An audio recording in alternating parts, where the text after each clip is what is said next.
டேய் எப்போ ஒண்ணு சொல்லுவாங்கல்ல அது சொல்றா. எப்பவுமே சொல்றது உனக்கு புரியலன்னு தான் சொல்லுவாங்க. என் பக்கத்துல ஒருத்தன் தீஞ்சு போய் உட்காந்து வரடா. தயவு செஞ்சு வாயை தரங்க சிஎம் சார், பதில் சொல்லுங்க சிஎம் சார். உங்க அப்பா இங்கதான் இருப்பாருன்னு சொன்னாங்க, அதான் தேடிக்கிட்டு இருக்கேன். எங்க உங்க அப்பாவையே காணோம். நாங்க தேர்தலில் தோத்துட்டா ஊரை விட்டு கிளம்பிட்டோம். மறுபடியும் டிக்கெட் எடுக்காம நாங்க சொந்த ஊருக்கே போறோம். உங்களுக்கு சந்தோஷமா? கமெண்ட் பண்ணுங்க. அட பாவிகளா, எவன்டா இது அப்பாவை இப்படி எடிட் பண்ணி வச்சது? சினிமா ஷூட்டிங் தாங்க உள்ள நடந்துக்குது. 2 நாளா 3 நாளா ஃபுல்லா ரிஹர்சல் பண்ணிட்டு வந்திருக்காரு. ஆக்ஷன் ஒண்ணு ஃபுல்லா நடிச்சு காட்டிட்டாரு. அதாவது அவர் தேர்தல் வாக்குறுதியில என்ன சொன்னாரு எது வரைக்கும் நெருப்பா அவர் நெருப்பா இல்ல பிஞ்சு போன செருப்பான்னு எதிர்க்க பாக்கும்போது கேட்க வேண்டியதானே? அதானா அங்கேயே கேட்க வேண்டியது தானே? சேஃபா 10 கிலோமீட்டர் தள்ளி வந்து சவுண்ட் விடுறியா? நம்முடைய முதலமைச்சர் அவர்கள் சிஎம் சார் சொன்ன மாதிரி ரீல்ஸ் பார்த்து ஓட்டு போட்ட மக்கள்லாம் இன்னைக்கு தொலைக்காட்சிகள் பார்க்க ஆரம்பிச்சுட்டாங்க, செய்தித்தாள்கள் படிக்க ஆரம்பிச்சுட்டாங்க, அசம்பிளியை லைவா பாத்துட்டாங்க, அசம்பிளியில நம்ம எவ்வளவு ஓட விட்டோங்கிறதையும் பார்த்து ரசிச்சுட்டாங்க. எது ஓட விட்டீங்களா?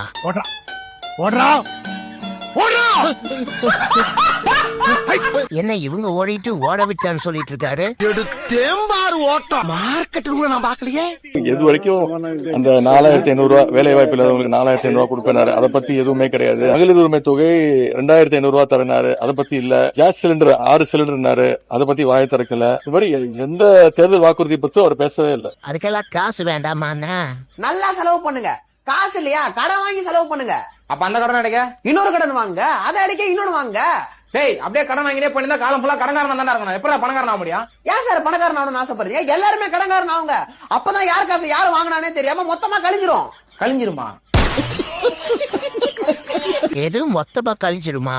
இதுவரை பார்த்தது திராவிட மாடல் அரசின் பார்ட் 1 தான். 2026ல வெர்ஷன் 2.2 லோடிங். அதில் இன்னும் சாதனைகளை படைப்போம். இந்த லட்சணத்துல ஒரு இன்னும் 5 வருஷம் ஆகணுமாமா?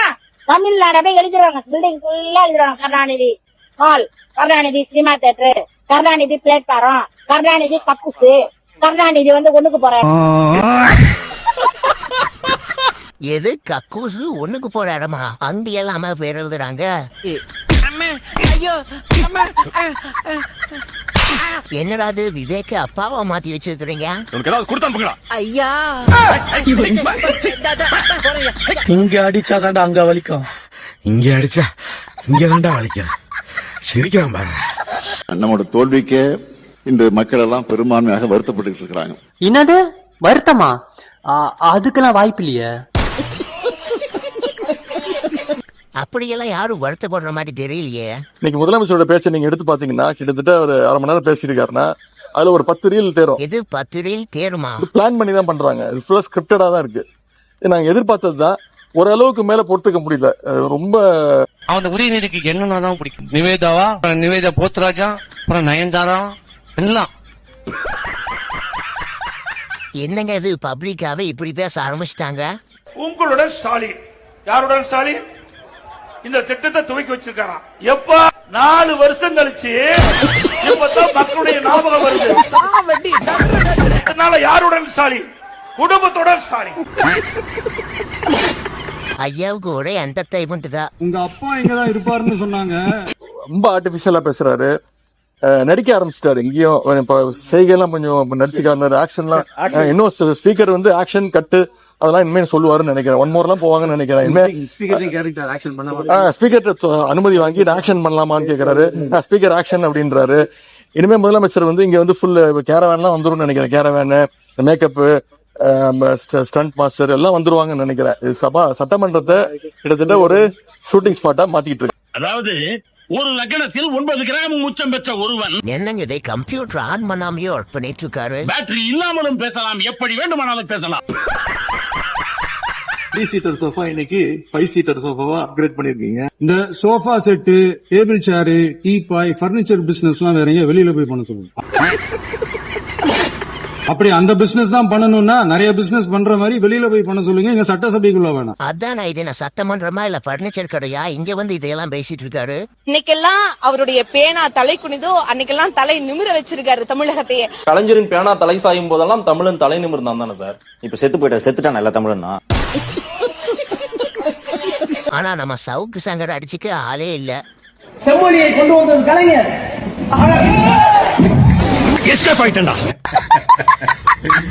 என்னது சொன்ன உடனே கரண்ட் கம்பம் மேல விழுகுது காட்டுதுன்னு புகார் சொன்னாரு யாரு மோடி ஈடி இல்ல மோடிக்கும் நான் பயப்பட மாட்டோம். நாங்க தொடர்ந்து எங்களை குரல் கொடுத்துதான் இருப்போம். அப்படிலாம் பேசாத, எவனா வந்துடா போறான். இது சும்மா தொடக்கம் தான். நாம போற பாதை சிங்க பாதையாக இருக்கும். ராக்கெட் வேக வளர்ச்சின்னு நாங்க என்ன சொல்றோம், யார் பிரதமரா வரணுங்கிறத விட யார் பிரதமரா வரக்கூடாதுங்கிறதுல யாருக்கா இருந்தாலும் மரியாதை தமிழ்நாட்டு மக்களும் தெளிவா இருக்காங்க. அண்ணே சொல்ற மாதிரி கருத்தோட மோதா. என்னடா இது டாடி வேஸ் சன்னா, யாரு பார்த்த வேலைடா இது? சரி, கவர்ச்சியல் ஜெயிக்காம நீங்க எதை வச்சு ஜெயிச்சீங்க சொல்லுங்க பாப்போம்.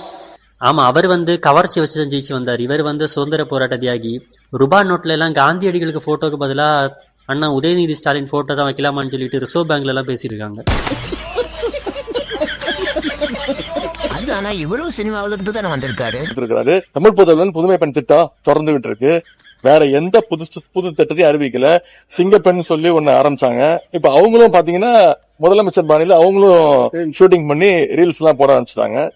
எனவே இந்த ஆட்சி ஒரு கேலி கூத்து ஆட்சியாக, ஒரு சினிமா ஆட்சியாக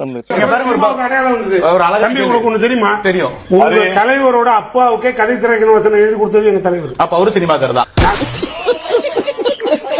அவங்க சினிமாக்காரங்க தான் அப்படிங்கறத அவங்களே ஒத்துக்கிறாங்க. கருணாநிதி ஆட்சியோட அக்கிரமம் செய்ய விரும்பு, ஆட்டைய போடு, இயல்வது சுருட்டல், ஈவது லஞ்சம், உணவுக்கு பின் உண்ணாவிரதம் இரு, ஊதுவது ஒத்து, எப்படியும் பணம் சேர், ஏமாற்றி பிழை, ஐயோ என்று கற்றுக்கொள், ஒருவரும் வாழ விடாது, ஓதுவது பொய், அவியம் பேசிவிடு என்று இந்த அவையின் கவனத்தை ஈர்த்து அமர்கிறேன். நன்றி. இந்த மாதிரி ஒரு ஆத்திச்சூடிய நான் எங்கேயுமே கேட்டதில்ல. ஸ்டாலின் அண்ணா, என்ன இது ஹேர் கட் ரொம்ப டிஃபரெண்டா இருக்கு. என்னடா இது அப்பா தலையை இப்படி பண்ணி வச்சிருக்கீங்க? தம்பி, அதுக்கு ஒரு முக்கிய காரணம் இருக்கு.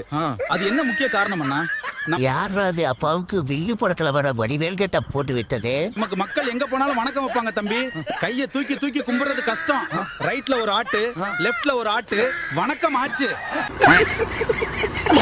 உங்களை மக்கள் சிஎம் பதவியில இருந்து தூக்குனது தப்பே இல்லைன்னா. மக்களே, நீங்க பண்ணது நாட்டுக்கும் நல்லது, வீட்டுக்கும் நல்லது. என்னடா வட பைசா தரேங்கம்மா, நம்ம வீட்ல செய்யுமா. என்னடா இது அண்ணா சின்ன பையனா மாத்தி வச்சிருக்கீங்க? பக்கத்து வீட்ல அவங்க அப்பா வச்சு தேவசம். எத்தனை மீம்ஸ் தாண்டா இந்த மாதிரி போடுவீங்க? இல்ல, உதயநிதியில வேலையை செய்யறதுல சும்மா துபாய் போயிடுறாரு, என்னைக்கோ ஒரு நாள் வெளில வராரு. இவரை நம்பி நீங்க சிஎம் போஸ்ட் எல்லாம் கொடுத்து உட்கார வச்சீங்கன்னா என்ன பண்ணுவாரு? எல்லாருமே லவ் பண்ணிட்டு தான் கல்யாணம் பண்ணுவாங்க. அதுக்கப்புறம் குழந்தைய நல்லா வளர்க்கணும், பெருசா பெரிய ஆளா படிக்க வச்சுட்டு போன் நினைப்பாரு. இவர் எல்லாமே கல்யாணம் பண்ணதுக்கு அப்புறம் தான் இவர் லவ் பண்றாரு. எல்லாம் கல்யாணம் பண்ணி லவ் பண்றாரு. அந்த லவ் ஃபெயிலியர் ஆயிட்டா உடனே போய் பாய்சன் குடிச்சு சூசைட் அட்டம் பண்றாரு. இப்படிப்பட்டவரை கொண்டு போய் நம்ம தமிழ்நாட்டுக்கு ஒரு ஃபியூச்சர் முதலமைச்சரா கொண்டு வரணும்னா இது யார், மக்கள் எப்படி இதை ஏத்துக்குவாங்க? யாரா இவரு அண்ணா புஷ்கன மரியாதை எல்லாம் பேசிட்டாரு. அழாத அழாத அழாத.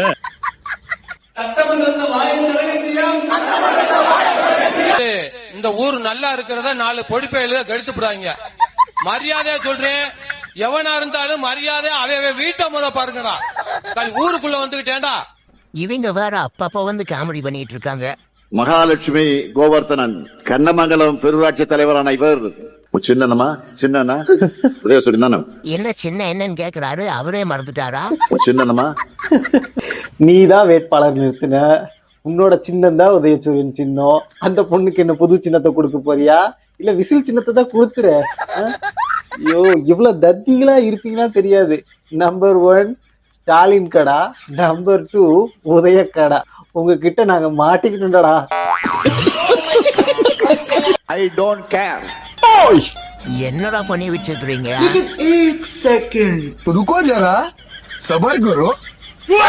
பாரா 2 பழத்தை கொடுத்துட்டு கவரோட வாங்கிட்டாங்க.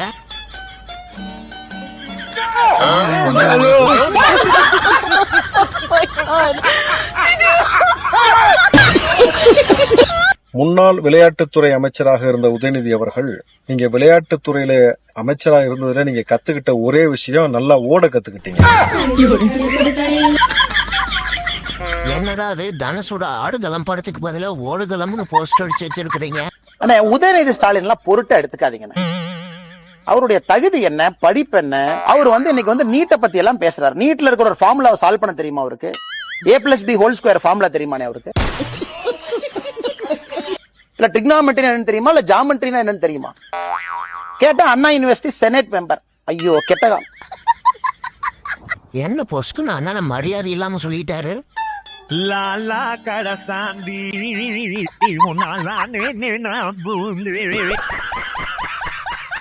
யாரு பார்த்த வேலைடா இது? இப்படி பண்ணி வச்சிருக்கிறீங்க. எவன்டாது வடிவேலா அண்ணா மாத்தினது? பயம் இருக்கட்டும். செங்கல்பட்டு கோட்ல கணவனை தேடின மனைவி எல்லாம் தமிழ்நாட்டுக்கே தெரியும். உன் பையன் ஊர் மேந்திக்கிறது உலகத்துக்கே தெரியுமே. அவருக்குன்னு ஒரு பர்சனல் லைஃப் இருக்கு. அந்த பக்கத்து வீட்டுல எட்டி பாக்குறது ஒரு கேவலமான வேலையை பார்க்காதீங்க. பக்கத்து வீட்டுல எட்டி பாக்குற கேவலமான வேலையெல்லாம் பாக்காதீங்க. இப்போ நீங்க எட்டி பாக்குறீங்களா இல்ல தட்டி பாக்குறீங்களா இல்ல இன்ஸ்டால யாராச்சும் தட்டலான்னு பாக்குறீங்களா? அண்ணா விஜயை பத்தி ஒரு போஸ்ட் போட்டிருந்தாரு, கணவனை தேடும் மனைவி அப்படின்னு. அதனாலதான் அவங்க எல்லாம் இப்ப பதில் வீடியோ போட ஆரம்பிச்சிட்டாங்க. அவங்க அப்பா ஒரு பொம்பளை வச்சுங்கிறாரு. ஹலோ அந்த மேல நான் என்ன கேட்டாலும் ஓகே அப்படின்றேன். உன் வயசுல நீ பண்ண, நான் வேணும் உங்க அம்மா விட்டேட் பண்றதுக்கே சொல்றேன். உங்க அம்மா என்ன சொல்றது? உங்க வயசுல என்னெல்லாம் பண்ண தெரியுமா? எங்க அம்மாட்ட கேட்ட அதெல்லாம் பண்ண. என் பையன் என்ன கேட்டாலும் நான் ஓகே சொல்லுவேன். நீ பண்றா உன் வயசுல நான் பண்ணாததா? தலைவரே கட்டு மரத்தோட கொல்லு பேரன் கட்டு மரத்தைய மிஞ்சிருவான் போல. நான் முதல்வன் திட்டத்தை பொறுத்தவரை தமிழ்நாடு முழுக்க இருக்கக்கூடியவர்களை நான் முதல்வன் என சொல்ல வைத்துவிட்டு ஒரே ஒரு குடும்பத்தில் மட்டும் முதல்வர்கள் வந்து கொண்டிருக்கின்ற போக்கை மாற்றுவதற்காக ராஜ்மோகன் அண்ணா கரெக்டா கண்டுபிடிச்சிட்டாரு. பாத்தீங்களா? ஆக கேட்டீங்களா? டிவில தெரிஞ்சதா? அப்ப இதெல்லாம் கடந்த காலங்களில் தொடங்கப்பட்ட திட்டங்கள். நீங்க எதையும் தொடங்கலன்னு பொத்தாம் பொதுவா சொல்வதை விட்டுவிட்டு என்னென்ன கூடுதலாக நாம் எடுத்துக்கொள்ள வேண்டும் என்பதை கவனத்திலே இந்த அரசு கொள்ள வேண்டும். கடந்த ஆட்சியில் அறிவிப்புகள் மட்டும்தான் செஞ்சிருக்காங்க, எதையும் செயல்படுத்தவில்லை. 90,000 டிரான்ஸ்பார்மர் வாங்கியதாக சொல்லியிருக்கிறார். அதில் 44,000 டிரான்ஸ்பார்மர் வாங்கியதற்கான சிபிஐ வழக்கு பதிவு செய்துள்ளது. என்னங்க டிரான்ஸ்பார்மர்லயும் மூலலா? தயவு செஞ்சு வாயை திறங்க சிஎம். தயவு செய்து வாயை திறங்க சிஎம் சாரா சார் வாயை திறந்தாரு, பாத்துட்டு வந்துருவோமா? பார்ட்டி ஃபண்ட், கட்சி நிதி அப்படின்ற பேர்ல அடிச்ச கொள்ளையெல்லாம் ஒண்ணா இப்போ கவர்மெண்டோட கஜானாவுக்குள்ள கொண்டு சேர்த்துக்கிட்டே இருக்கிறோம். என்ன பார்ட்டி நிதின்னு சொன்ன உடனே இவங்க எல்லாம் எந்திரிச்சு சத்தம் போட ஆரம்பிச்சிட்டாங்க.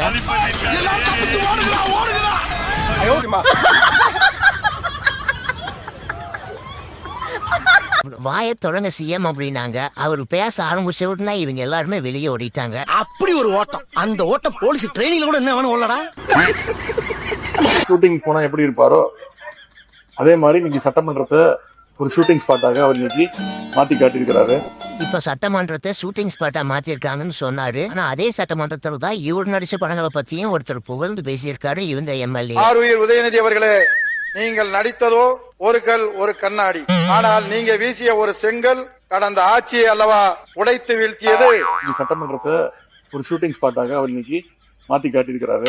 நீங்கள் நடித்ததோ கெத்து, நீங்கள் தான் தமிழ்நாட்டின் சொத்து.